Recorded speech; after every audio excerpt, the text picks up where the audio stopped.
नमस्कार, मैं जूली तिवारी। हर समय आपके साथ न्यूज में आप सभी का स्वागत है। तो चलिए नजर डालते हैं आज के कुछ मुख्य समाचारों पर। विपक्ष का महाआंदोलन, बदलापुर यौन शोषण मामले पर हल्ला बोल, दादर में मूक विरोध से सत्ता को चुनौती। बदलापुर में हुए यौन शोषण के जघन्य मामले के खिलाफ विपक्ष ने दादर की सड़कों पर उतरकर अपनी नाराजगी जाहिर की। इस महाआंदोलन ने पूरे राजनीतिक परिदृश्य को हिलाकर रख दिया। शिवसेना प्रमुख उद्धव ठाकरे के नेतृत्व में आयोजित इस मूक आंदोलन में उनके पुत्र आदित्य ठाकरे, वरिष्ठ नेता संजय राउत और कई शिव सैनिकों ने भाग लिया। यह प्रदर्शन सुबह 11 बजे से लेकर दोपहर 1 बजे तक दादर स्थित सेना भवन के सामने चला, जहां सुरक्षा के कड़े इंतजाम किए गए थे। आंदोलनकारियों ने अपने हाथों में बैनर और पोस्टर लेकर शांतिपूर्ण तरीके से विरोध जताया। हालांकि यह मूक आंदोलन था, लेकिन इसकी गूंज पूरे दादर क्षेत्र में सुनाई दी। उद्धव ठाकरे ने इस दौरान सीएम शिंदे पर तीखा हमला करते हुए उन्हें कंस मामा का उपनाम दिया और मौजूदा सरकार पर महिलाओं और बच्चों की सुरक्षा में विफलता का आरोप लगाया। पुणे में भी पवार समर्थकों ने इसी प्रकार का प्रदर्शन किया, जिसमें शरद पवार ने राज्य सरकार को जिम्मेदारियों का एहसास दिलाने की बात कही। अजय चौधरी और उनके समर्थकों ने भी कोयते लेकर सड़कों पर उतरकर इस आंदोलन को और अधिक उग्र रूप दिया। संजय राउत ने इस आंदोलन में भाग लेते हुए गृह मंत्री के इस्तीफे की मांग की और कहा कि जब तक महिलाएं सुरक्षित नहीं होंगी तब तक विपक्ष का संघर्ष जारी रहेगा। इस आंदोलन ने आने वाले चुनावी परिदृश्य को प्रभावित करने की पूरी क्षमता दिखाई है और ठाकरे परिवार ने यह स्पष्ट कर दिया है कि वे राजनीतिक जमीन को मजबूत बनाए रखने के लिए पूरी तरह से सक्रिय रहेंगे। 24 ऑगस्टला म्हणजे परवा बदलापूरमध्ये जी एक अत्यंत विकृत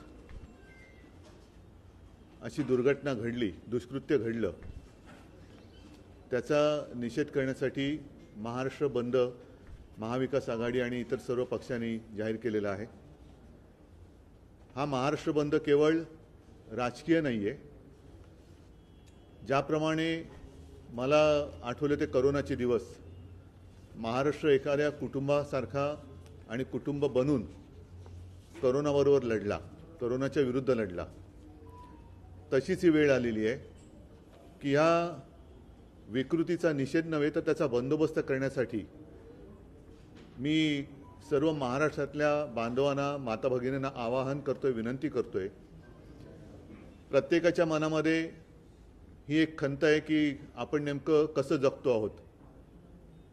मुलं बाळ शाळेमध्ये जात आहेत, त्या शाळेमध्ये सुद्धा मुली जर का सुरक्षित नसतील तर मग मुलगी शिकली, प्रगती झाली, या वाक्याला अर्थ तरी काय राहणार। आणि त्यासाठी संपूर्ण महाराष्ट्राने व्यक्त होण्याची गरज आहे। केवळ राजकारण म्हणून नव्हे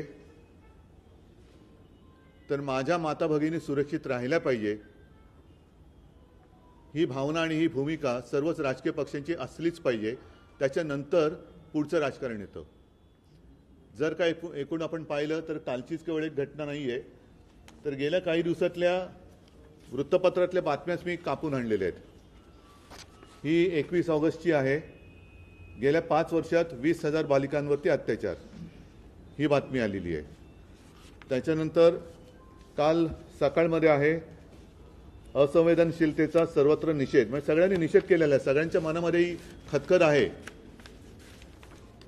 त्याच्यानंतर ही एक घटना आहे, चांदिवलीमध्ये एका चिमुरडीवरती अत्याचार झाला होता। मंत्री लोढा यांनी कुटुंबाची भेट घेतली।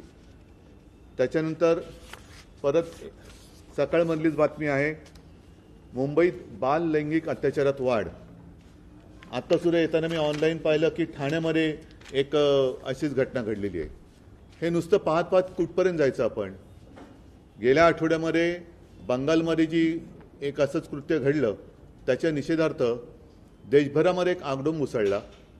त्याच्याही पूर्वी आपल्याला आठवत असेल की निर्भया जी घटना घडली होती, म्हणजे दुष्कृत्य झालं होतं, त्याहीबद्दल संपूर्ण देश खडबडून जागा होऊन त्याच्या विरोधात उभा राहिला होता। तशीच ही एक घटना आहे। अनेक घटना जेव्हा एकत्र होतात आणि सहनशीलतेचा जेव्हा अंत होतो तेव्हा जनभावनेचा उद्रेक होतो। मला वाटतं तो क्षण जवळ येत चाललेला आहे। या बंदमध्ये कोणताही राजकीय अभिनिवेश नाही आहे। ज्याप्रमाणे आपण कोरोना व्हायरसशी लढलो तसाच हा एक विकृतीचा व्हायरस आहे। महाराष्ट्राच्या कानाकोपऱ्यामध्ये एक वातावरण निर्माण झालं पाहिजे की कोणीही असं दुष्कृत्य करायला धजावला नाही पाहिजे। जर कोणी करेल तर त्याला ताबडतोब शिक्षा होते आणि अत्यंत कठोर शिक्षा होते, ही भीती ह्या विकृतांच्या मनामध्ये निर्माण करण्यासाठी म्हणून हा बंद करतोय. कोणतेही राजकारण याच्यामध्ये नाही आहे.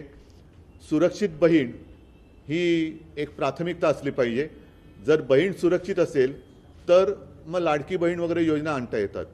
आणि म्हणून मला असं वाटतं 24 ऑगस्टला महाराष्ट्रातल्या तमाम जनतेला मी विनंती करतोय की आपण सगळेजण जातपात धर्म पक्ष वगैरे भेद बाजूला ठेवून, कारण मुलगी ही मुलगी असते. अनेक मुली आपण शाळेमध्ये जाताना येताना पाहतो. आपल्या राज्यामध्ये मुलींना शिक्षणाची मोफत सोयसुद्धा केलेली आहे, तशा सुविधा दिलेल्या आहेत. ही एक चांगला हा एक जरी प्रकार असला तरी जर मुलगी शाळेमध्ये सुरक्षित नसेल तर मग त्या शिक्षणाचा उपयोग काय. आणि काही वर्षांपूर्वी ती एक कविता आजसुद्धा ती फिरते, उठो द्रौपदी शस्त्र उठालो. तिची मोठी कविता आहे ती. मी अख्खी कविता किती वाचत नाही, पण उठो द्रौपदी शस्त्र उठालो अब गोविंद ना आएंगे, म्हणजे आता कोणी तुझं रक्षणासाठी येणार नाही असं त्या कवी ते पुष्यमित्र उपाध्याय म्हणून आहेत, त्यांनी ते सुचवलेलं आहे. पूर्ण कविता ही आजच्या परिस्थितीवरती एक चपखल बसणारी आहे. पण हे उठो द्रौपदी शस्त्र उठालो आपण कोणाला सांगतोय? जी मुलगी बिचारी कडेवरची पोर आहे, तिलाच अजून उचलून आपल्याला घ्यावं लागते. ती मुलगी, तिला शस्त्र म्हणजे काय हे सुद्धा माहिती नाहीये. तिला कविता ती वाचणार कधी, ती शिकणार कधी? ती शिकण्यासाठी म्हणून आपण तिला शाळेत पाठवतोय. मग कडेवरचे मुलं ज्यांच्यावरती अत्याचार होत आहेत, एकतर घाबरून गप्प बसतात किंवा त्यांच्यावरती झालेला अत्याचार जेव्हा कळतो त्यावेळेला जर प्रशासन पोलीस हे ढिम्मपणे वागणार असतील तर मग जनतेने करायचं तरी काय? हे परवापासून जे काही घडतंय हा जनतेचा उद्रेक आहे, जनतेचा उद्वेग आहे.